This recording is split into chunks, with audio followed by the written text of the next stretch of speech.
எனக்கு நல்லா தெரியும் அர்ச்சனா. நேற்று ராத்திரி நீ கோவப்படலைனாலும் உன் மனசு எந்த அளவுக்கு வேதனைப்பட்டிருக்குன்னு என்னால் புரிஞ்சுக்க முடியுது.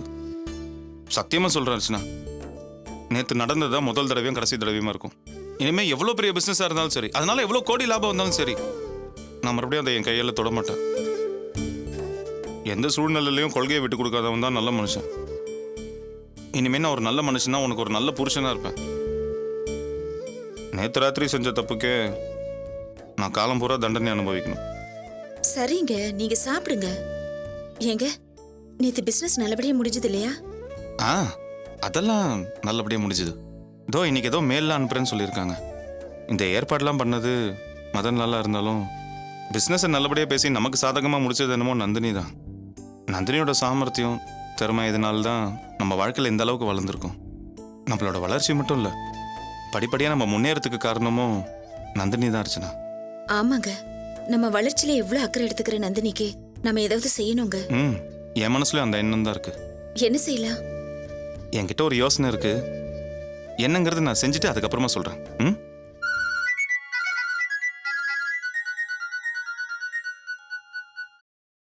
ஹலோ குப்பன்.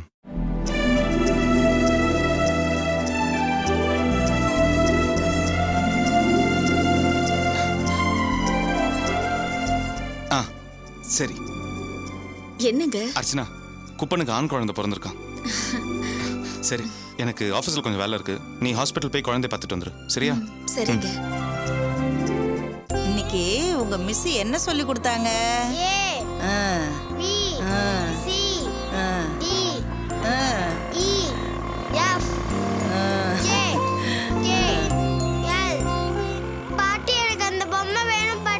வீட்டுல நிறைய பொம்மை இருக்குல்ல, அதுல விளையாடிக்கலாம். இது வேண்டாம். எனக்கு வேணும் பாட்டி. இல்ல கண்ணா, இது வேண்டாம். நம்ம வீட்டுல நிறைய பொம்மை இருக்கு. இதை விட பெரிய அழகழகான பொம்மை எல்லாம் வாங்கி தரேன். என்ன? இந்த பொம்மை வேண்டாம், நான் வேற பொம்மை வாங்கி தரேன். பேசாம வரணும். காய் வாங்கிட்டு போலாமா? ரெண்டு போடுமா? 1/2 கிலோ போடுங்க.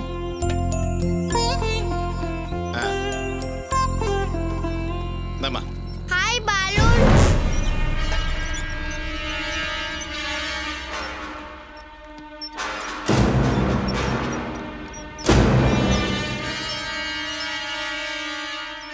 எவ்வளவு ஆச்சுப்பா? 13 ரூபாமா? 13 ரூபாயா?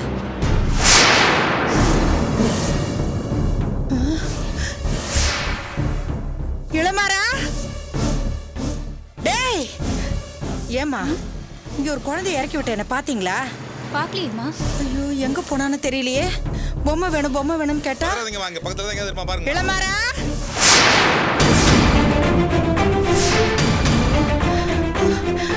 இளமாரா,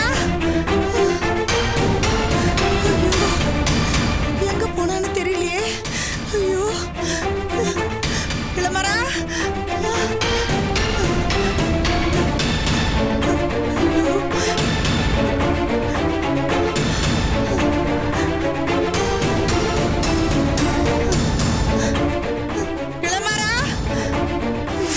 கடவுளே, இந்த பிள்ளை எங்க போச்சு தெரியலையே.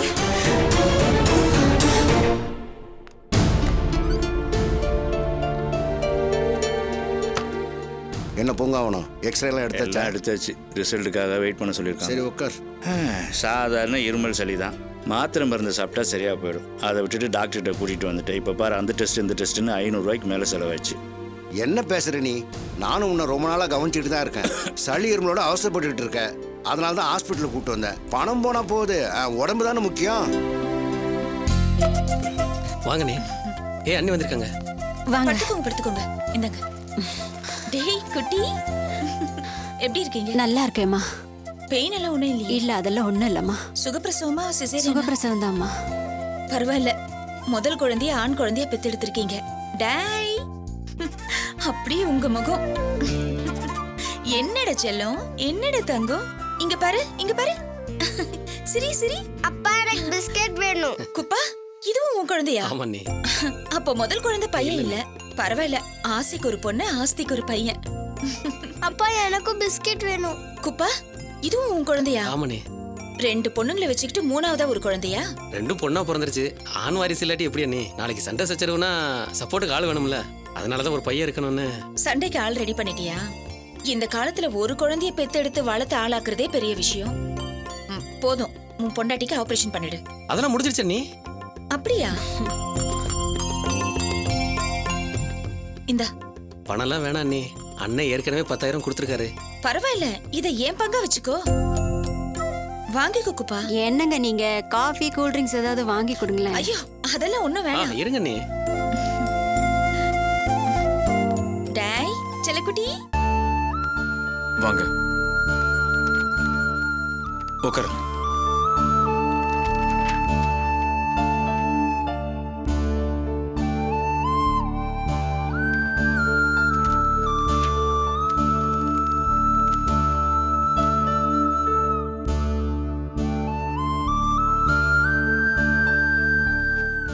ஸ்மோக் பண்ணுவீங்களா? இல்லை சார், அந்த பழக்கம்லாம் இல்லை. வெத்தலை, பாக்கு, புகையிலன்னு ஏதாவது? அதுவும் இல்லை சார். எப்போயாவது ஒரு தடவை கொஞ்சம் போல் தண்ணி போடுவேன் சார். இனிமே அதெல்லாம் வேண்டாம், விட்டுருங்க. ஆமா, என்ன வேலை பார்க்குறீங்க? அது இந்த சாக்கடை அள்ளுற வேலை பார்க்குறேன் சார்.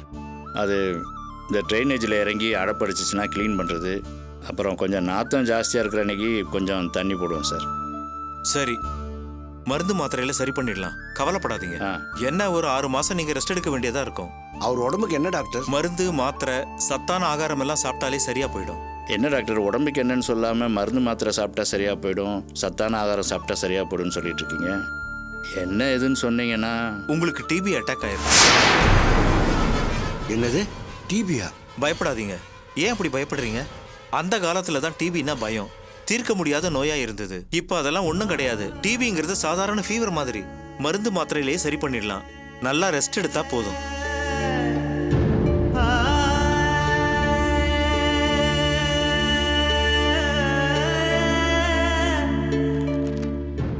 இந்த மாத்திரையெல்லாம் கரெக்டாக சாப்பிடுங்க. சாக்கடை அள்ளுற வேலைக்கு இனிமே போகாதீங்க. அதனால தான் உங்களுக்கு டிபி அட்டாக் பண்ணியிருக்கு. 6 மாசம் நீங்க நல்லா ரெஸ்ட் எடுக்கணும், அப்பதான் உங்களுக்கு குணமாகும். சரியா? இந்தாங்க. வரேன்டா. வரேன்டா. வாங்க. இந்த மாணிக்கம், இந்த எக்ஸ்ரே கொண்டு போய் வீட்டில் வச்சுக்கோ. பாக்கியம் பார்த்தா பயப்படுவான். நான் போய் இந்த மருந்து மாத்திரைலாம் வாங்கிட்டு வந்துடுறேன். சரி, டாக்டர் சொன்னதெல்லாம் கேட்டேன்ல, ஜாக்கிரதையா இருந்துக்க, அசால்ட்டா இருந்துடாத. சும்மா இந்த டாக்டர் பயமுறுத்துறாரு, காசு கொடுக்கறதுக்காக இந்த மாதிரிலாம் சொல்றாரு. டிபி வந்த உடம்பு எப்படி இருக்கும்? எலும்புந்தோலுமா இருக்காது. இந்த பார், என்னை பார்த்தா அவனா டிபி வந்ததுன்னு சொல்லுவானா?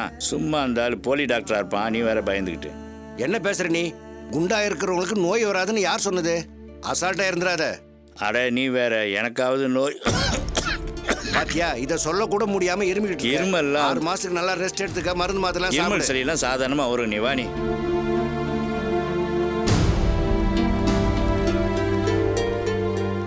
அப்பா என்னப்பா நீங்க இந்த பக்கம்? அது ஒன்றும் இல்லை குப்பா, சளி மாதிரி இருந்தது, டாக்டர் பார்க்க வந்தோம். ஆமா, நீ என்ன கையில ஃபிளாஸ்க் கூட இருக்க? யார் அட்மிட் பண்ணிருக்க? பொண்டாட்டிக்கு குழந்தை பிறந்திருக்குப்பா. அதான். அப்படியா? என்ன குழந்தை? ஆண் குழந்தைப்பா.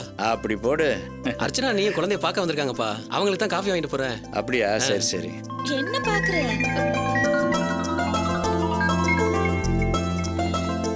ஹலோ. சரி வந்துடு. வீட்டுக்கு பிளம்பர் வந்திருக்காங்களா? வெயிட் பண்ணிட்டு இருக்கிறதா வேலைக்காரி போன்ல இருங்கம்மா, காஃபி சாப்பிட்டு போலாம். இல்ல பரவாயில்ல, குப்பை வந்தா சொல்லிடுங்க. சரிங்கம்மா. உடம்பு பாத்துக்கோங்க. சரி. குழந்தையும் பத்திரமா பாத்துக்கோங்க. வரேன்டா செல்லம். வரேன் குட்டி. பிள்ளைய நல்லபடியா வளர்த்து ஆளாக்கு. வயசான காலத்துல உனக்கு பக்கபலமா இருப்பான். என்ன மாதிரி கஷ்டப்படாம நீயாவது நல்லா இரு. என்னப்பா இப்படி விரக்தியா பேசுறீங்க? உங்களுக்கு என்ன கவலை? 2 பசங்க. செல்வண்ண வேற மாசம் 10,000 செலவு கொடுக்குறாரு. வாசனனும் அண்ணங்கிட்டே வேலை பார்க்கறாரு. இதுக்கு மேல உங்களுக்கு என்னப்பா வேணும்? அது இல்லப்பா, செல்வம் வாழ்க்கையில நல்லபடியா செட்டில் ஆயிட்டான். என்னோட கவலையெல்லாம் நம்ம வாசுவை பத்தி தான். அவன் எதிர்காலத்தை பத்தி நினைச்சாதான் எனக்கு ரொம்ப கவலையா இருக்கு. அவன் படிச்சிருக்கிற படிப்புக்கு சரியான வேலை கிடைக்காம, கல்யாணம் ஆகியும் அவன் பொண்டாட்டியோட சேர்ந்து வாழ முடியாம இருக்கான். சொந்த அண்ணன் கம்பெனிலேயே ஒரு வேலைக்கார மாதிரி வேலை செஞ்சுக்கிட்டு இருக்கான். அதெல்லாம் நினைச்சாதான்ப்பா மனசுக்கு ரொம்ப கஷ்டமா இருக்கு.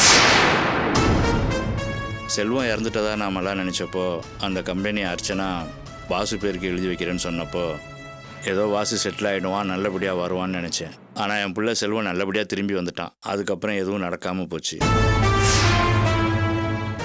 ஏதோ நாம தான் இனிமேல் இந்த கம்பெனிக்கு ஓனராக போகிறோன்னு சந்தோஷமாக அவன் ஃப்ரெண்ட்ஸுங்களுக்கெல்லாம் ஃபோன் பண்ணி சொல்லியிருப்பான் போல் இருக்கு. செல்வம் திரும்பி வந்தோன்னே அவன் ஃப்ரெண்ட்ஸுங்கெல்லாம் இவனுக்கு ஃபோன் பண்ணி என்னடா உன் நிலைமை இப்படி ஆகிப்போச்சு இப்படி ஆகிப்போச்சுன்னு சொன்னதுனால ரொம்ப மனசு கஷ்டத்தில் இருக்காப்பான் இவன். இப்போ ஏதோ எங்கள் கூட அவன் தங்கி இருக்கிறதுனால அதான் அவன் மனசுக்கு இப்போ ஆறுதலாக இருக்குது. அவன் எதிர்காலம் நல்லபடியாக அமையணும்ப்பா, அதான் எனக்கு கவலையாக இருக்குது. சரிப்பா, நான் போய் மாத்திரை மருந்து வாங்கிட்டு அப்புறமா வந்து உன் பிள்ளைய பார்க்குறேன். ஆமாம், எந்த வார்டில் இருக்க? 4வது வார்டுப்பா. சரி, நான் வரேன், நீ போ. சரிப்பா. மாணிக்கம்.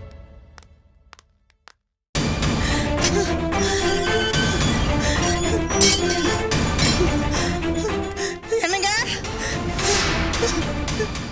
என்ன சௌகாமி, ஏன் இவ்வளவு பதட்டமா ஓடி வர? என்னாச்சு? அம்மா, எங்க இளமாறனை கூட்டிட்டு வரேன்னு ஸ்கூலுக்கு போன குழந்தை எங்கம்மா? அம்மா, ஏன் என்ன சௌகாமி ஆச்சு? அழற? குழந்தை எங்க? குழந்தைய காணுங்க. அம்மா, என்ன சொல்றமா?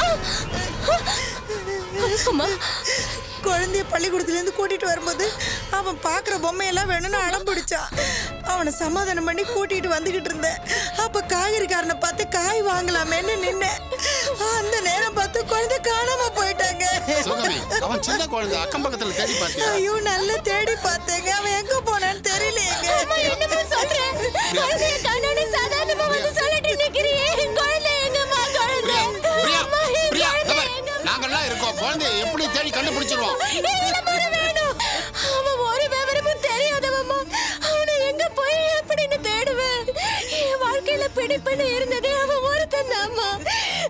அவன் இல்லாம நான் எப்படி வாழ போறேன்?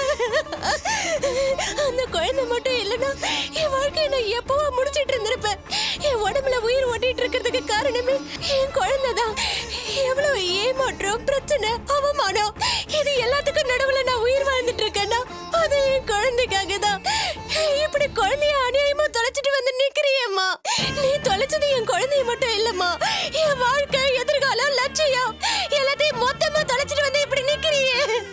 கடவுளே, என் குழந்தைய எங்கன்னு போய் நான் தேடுவேம்மா. ஐயோ, நான் ஒருத்தி காய்கறி வாங்க போய் குழந்தைய தொலைச்சிட்டு வந்து நிக்கிறேனேங்க. சரி, நீங்க 2 பேரும் அழாம கொஞ்சம் தைரியமா இருங்க. எப்படியும் குழந்தையை தேடி கண்டுபிடிச்சிடலாம். அவனுக்கு வீட்டுக்கு வர வழி கூட தெரியாதப்பா. அவன் சரியா பேச கூட மாட்டான். ஒருவேளை அந்த குழந்தைய கடத்துறவங்க கிட்ட என் குழந்தை மாட்டிருப்பானோ? கடவுளே, நான் என்ன பண்ணுவேன்? கடவுளே, எப்படியாவது எங்க குழந்தைங்க கிட்ட கொண்டு சேர்த்துரு சாமி. எங்க நீங்க வினோத்துக்கு போன் பண்ணுங்க, அவனு வந்து தேடி பார்க்கட்டும். சரி, அப்படியே செஞ்சிடலாம். நான் எதுக்கும் போலீஸ்ல கம்ப்ளைண்ட் கொடுக்குறேன். சிவகாமி, இளமாறனுடைய போட்டோ ஒன்று கொண்டா. சார்,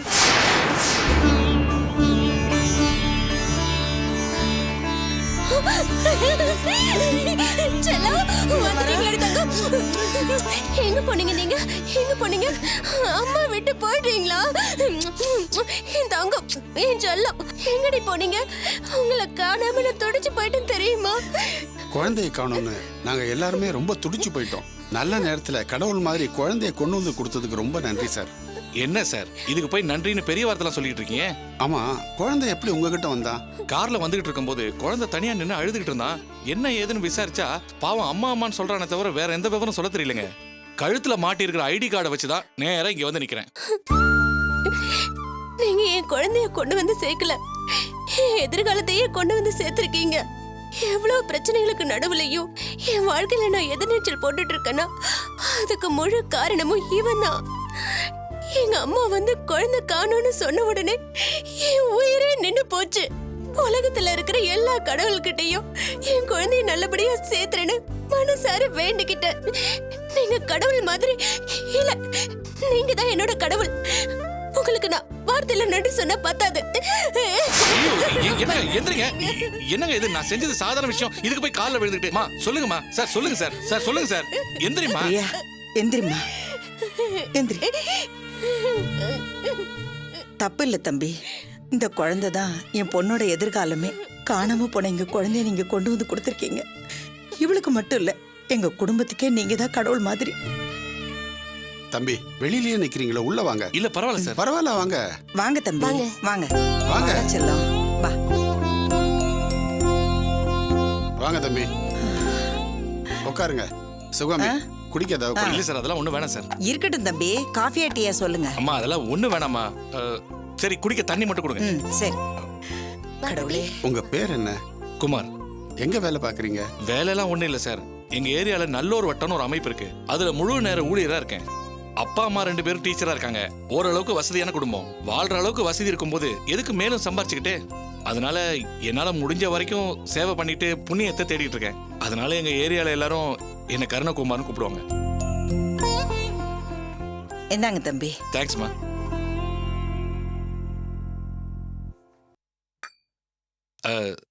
சார், உங்களை ஒன்று கேட்டால் தப்பா எடுத்துக்க மாட்டீங்களே?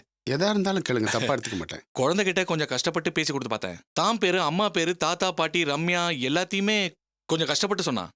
ஆனா அப்பா பேர் மட்டும் சொல்ல மாட்டேங்கிறானே. அப்பானா யாருன்னு அவனுக்கு தெரியலையே. அப்பான்னு ஒருத்தர் இருந்தா தானே அவன் சொல்றதுக்கு. அவன் அப்பா இல்லாத குழந்தை. ஓ சாரி, அவங்க ஹஸ்பண்ட் தவறிட்டாரா? அவன் இந்த உலகத்திலேருந்து தவறல, தன்னுடைய வாழ்க்கையிலேருந்து தவறி இன்னைக்கு ஜெயிலில் இருக்கான். என்ன சார் சொல்றீங்க? அவங்க ஹஸ்பண்ட் இப்ப ஜெயில இருக்காரு? சாரி சார், அவர் என்னோட ஹஸ்பண்ட் இல்ல, என் குழந்தைக்கு அப்பா, அவ்வளவுதான். என்ன தம்பி குழப்பமா இருக்கா? நீங்க என் பொண்ணோட வாழ்க்கையை திருப்பி கொண்டு வந்திருக்கீங்க. அதனால அவளுடைய கடந்த காலத்தை பத்தி உங்ககிட்ட பேசுறது தப்பு இல்லைன்னு நினைக்கிறேன்.